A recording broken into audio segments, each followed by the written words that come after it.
بسم اللہ الرحمن الرحیم۔ السلام علیکم ورحمۃ اللہ وبرکاتہ۔ ہم اسلامیات لازمی کا باب دوم پڑھ رہے تھے۔ آج ہم نے حج کا موضوع پڑھنا ہے۔ اپنی کتابوں کا صفحہ نمبر 28 دیکھیے۔ حج ارکان اسلام میں 5واں رکن ہے۔ اس سے پہلے جو ہے وہ ہم 4 رکن جو ہے وہ دیکھ چکے ہیں۔ سب سے پہلے کلمہ شہادت کی گواہی دینا، دوسرا رکن نماز، تیسرا رکن جو ہے وہ روزہ، اور چوتھا رکن جو ہے وہ زکوٰۃ، اور اب جو ہے وہ ہم نے حج کا مطالعہ کرنا ہے۔ حج کے حوالے سے اللہ تعالیٰ قرآن پاک میں ارشاد فرماتے ہیں وَلِلَّهِ عَلَى النَّاسِ حِجُّ الْبَيْتِ مَنِ اسْتَطَاعَ إِلَيْهِ سَبِيلًا وَمَنْ كَفَرَ فَإِنَّ اللَّهَ غَنِيٌّ عَنِ الْعَالَمِينَ۔ اور اللہ ہی کے لیے ہے علی الناس لوگوں پر، حج البیت بیت اللہ کا حج کرنا، من استطاع جو استطاعت رکھتا ہو، علیہ اس کی طرف، سبیلا راستے کی، یعنی اللہ کا یہ حق ہے لوگوں پر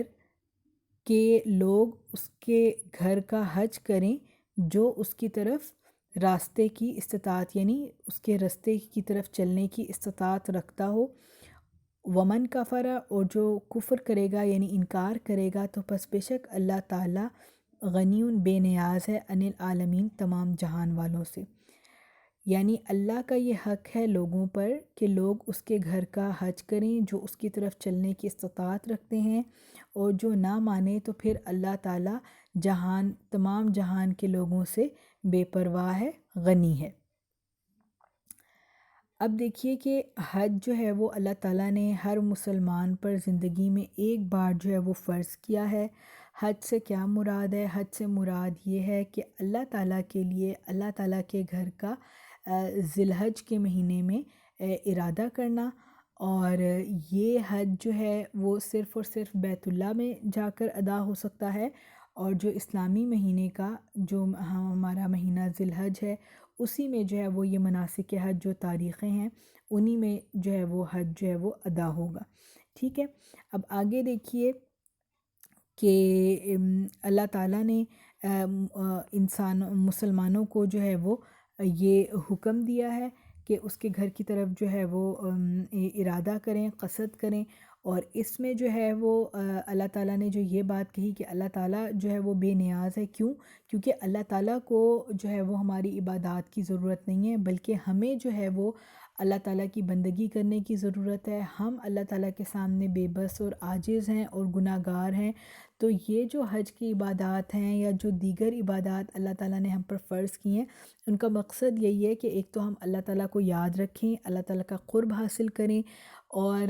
ہمیں اس چیز کا ہمیشہ یہ بات ہمیں یاد رہے کہ ہم دنیا میں جس بھی حیثیت میں آئے ہیں، رہ رہے ہیں، اصل میں ہم اللہ تعالیٰ کے بندے ہیں۔ اور دوسرا جو سب سے اہم فائدہ ہے وہ یہ کہ اللہ تعالیٰ چاہتا ہے کہ ہم بحیثیت انسان بہت سارے گناہ کرتے ہیں، تو ان گناہوں کی بخشش جو ہے وہ اس حج کے ذریعے سے ہو جائے۔ اللہ کے رسول صلی اللہ علیہ وسلم کا ارشاد مبارک ہے کہ من حج للہ فلم یرفث ولم یفسق رجع کیوم ولدتہ امہ،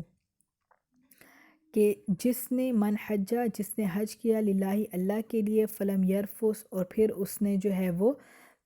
فسق اور فجور سے یعنی گناہ سے اور بے حیائی سے دور رہا، راجع تو وہ لوٹا، کا یومن اس دن کی طرح جیسا کہ ابھی اپنی ماں کے پیٹ سے پیدا ہوا ہے۔ تو جو حج کرتا ہے اللہ تعالیٰ کے لیے کرتا ہے اور تمام مناسک جو ہے وہ صحیح طرح سے ادا کرتا ہے، تو اللہ تعالیٰ جو ہے وہ ایسے بندے کے تمام گناہ معاف کر دیتا ہے۔ انسان بالکل ویسا ہی ہو جاتا ہے جس طرح سے انسان آج ہی دنیا میں پیدا ہوا ہو۔ آگے دیکھیے کہ حج کے حوالے سے یہ ہے کہ حج جو ہے بغیر وجہ کے، اگر ایک انسان استطاعت رکھتا ہے، بغیر وجہ کے انسان حج کا فریضہ یعنی ایک مسلمان حج کا فریضہ ادا کیے بغیر جو ہے وہ زندگی نہیں گزار سکتا، یعنی حج زندگی میں ایک دفعہ ضرور فرض ہے۔ اگر انسان تمام جو اخراجات ہیں وہ برداشت کر سکتا ہے مکہ جانے کے، تو وہ اس انسان پر حج جو ہے وہ فرض ہو جائے گا۔ اور اس میں یہاں پر ایک حدیث بھی آپ کی لکھی ہوئی ہے کہ حضور اکرم صلی اللہ علیہ وسلم کا ارشاد ہے کہ جس صاحب استطاعت شخص کو نہ کوئی ظاہری ضرورت حج سے روک رہی ہو، نہ کوئی ظالم بادشاہ اس کی راہ میں حائل ہو، اور نہ کوئی روکنے والی بیماری اسے لاحق ہو، پھر بھی وہ حج کے بغیر مر جائے تو وہ ایک مسلمان کی نہیں، کسی یہودی یا نصرانی کی موت مرے گا۔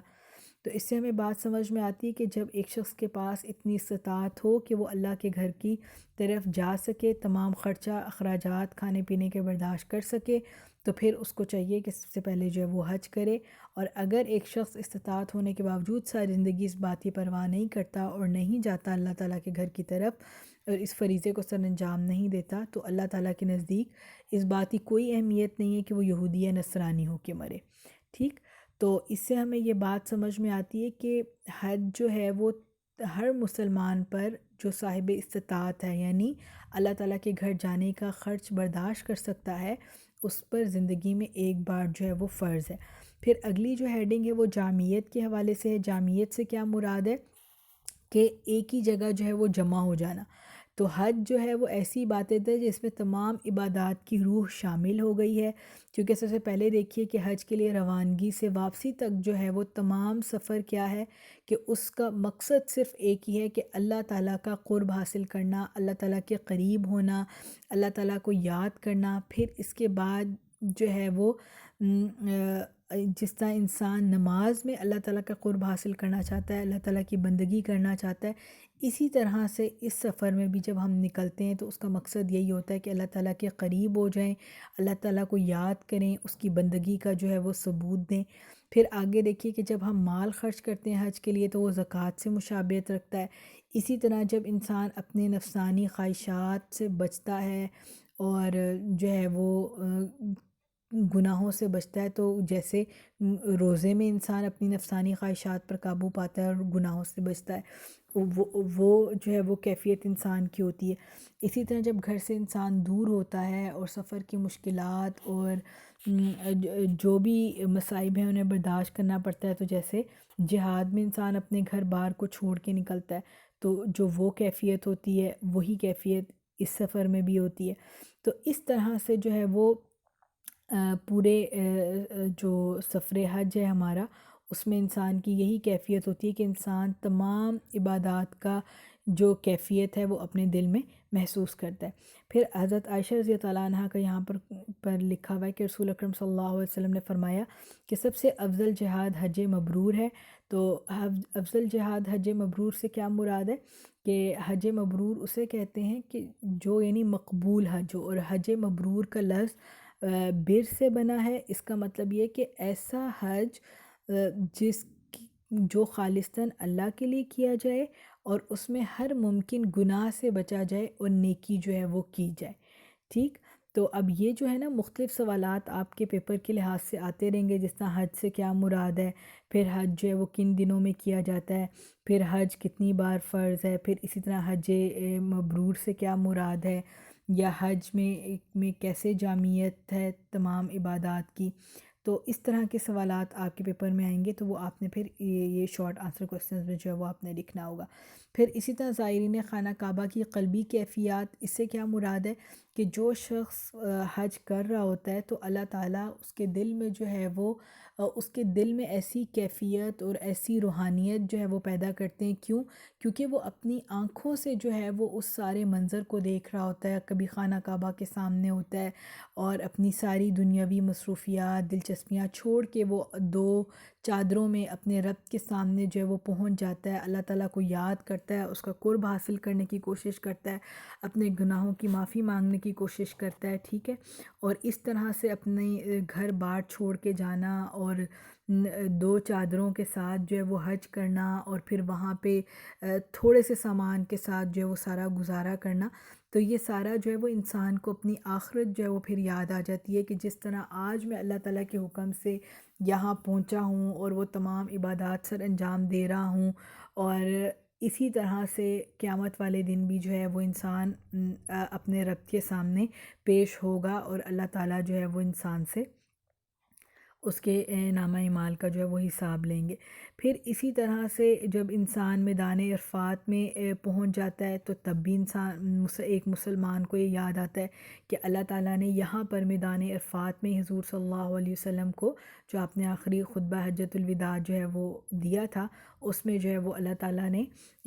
اپنی وحی جو ہے اس میں یہ بات ارشاد فرمائی تھی کہ آج کے دن جو ہے وہ میں نے دین اسلام کو تمہارے لیے پسند کر لیا اور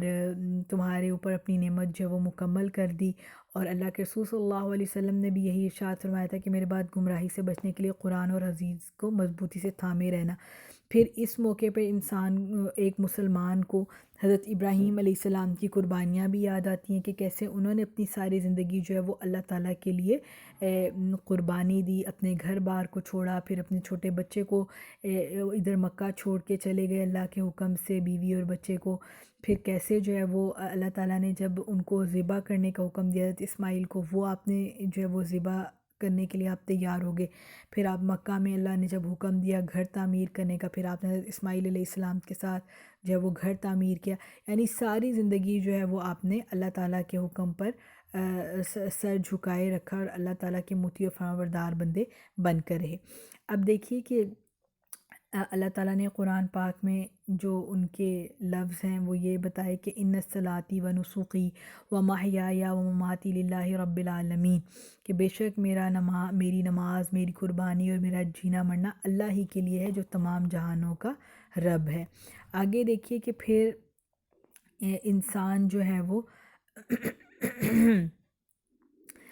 مقام منیٰ میں جب دشمن شیطان کو کنکریاں مارتا ہے، اس وقت بھی انسان یہی عزم کرتا ہے کہ یہ شیطان جو ہے وہ میرا ازلی اور ابدی دشمن ہے اور میں جو ہوں آئندہ اس کی جو ہے وہ پیروی نہیں کروں گا بلکہ صرف اللہ تعالیٰ کی پیروی کروں گا۔ پھر آگے دیکھیے کہ حج کے بہت سارے فوائد ہیں۔ جو بنیادی فائدہ ہے وہ یہی ہے کہ اللہ تعالیٰ کی یاد اور اللہ تعالیٰ کا قرب حاصل کرنا۔